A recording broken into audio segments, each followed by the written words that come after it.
Yeah, and I mean, spoken word is like my thing. Like so a lot of people know me as a poet. I toured the country doing poetry.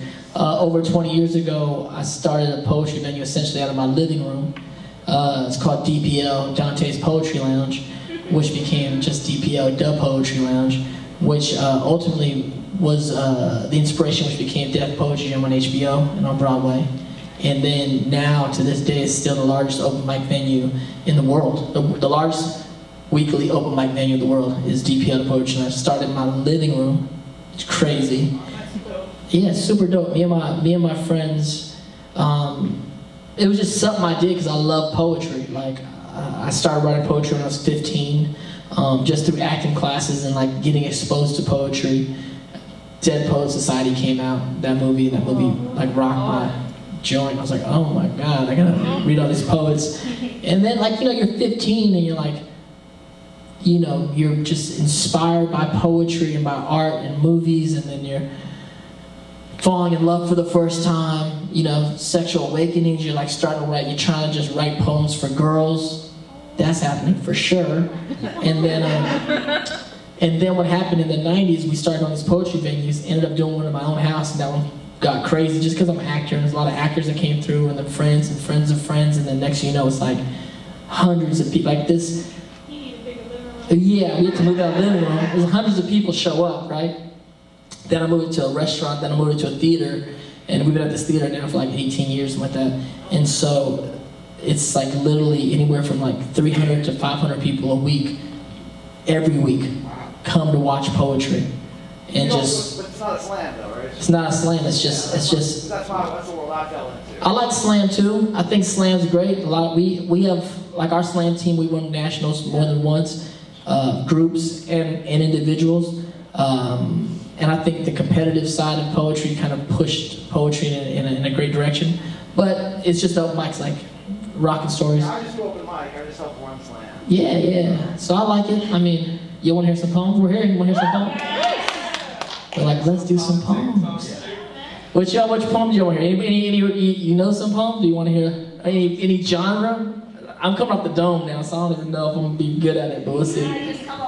But like, what you guys want to hear? Like love, politics. Freestyle some comedy. Comedy? I don't know. I mean. We had one called I don't know if it's the official name, but it was like politics. Oh yeah, politic, talk ticks, politic, talk ticks, Mr. Politician. You're always on a mission to keep things the same. What's the last damn thing that a politician ever did for a change? For he feels he has the power, so why would he ever give up his reign? Regardless of the pain of the people he governs, he tells them what is good and what is evil, but fuck him, I got the power. I got the power of truth, kid. I give it to the people, let the people choose it. Politic, talk ticks, politic, talk ticks, politicians make laws, talk shit.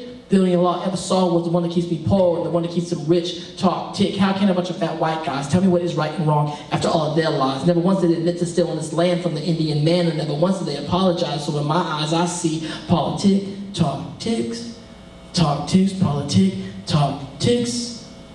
Mr. Politician, you're always on a mission. Mr. Politician, you forgot to listen. Matter of fact, you forgot to generally care about the human condition. So now things are going out of your control. You spent too much time trying to keep people in check instead of just letting us free our souls, and now you're stuck, fucked with a big problem. If you look closer, it's a bomb, and it's made of the miscellaneous, and there are no more containing us because there are more of us than you. Red is the color of our blood, and the color of our soul is indigo blue, and the color of our world is painted with conflict, and it's getting mad thick in the politic. Talk ticks as the poet rips. Talk ticks, politics talk more bullshit. Talk ticks is about to explode.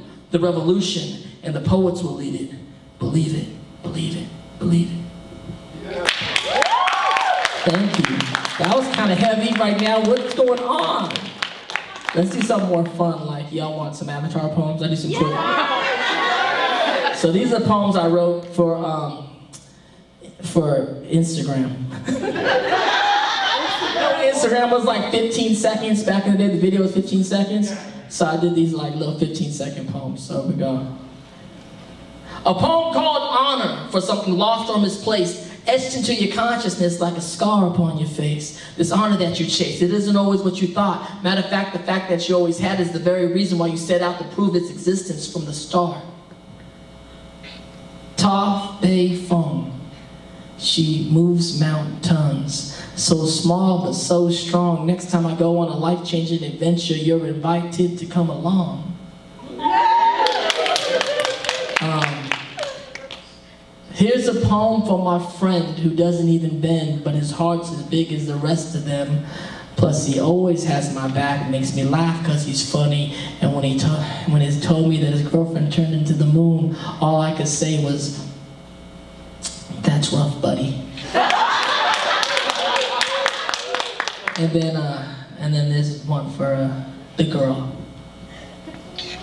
Sometimes the feeling of what could have been is so much stronger than what actually happened, because the memory of perfection lasts longer. And even though we didn't end up together, it'll never change the fact that you changed my life forever. Sutara. Yeah, thank you. Little poetry set in the middle of the talk.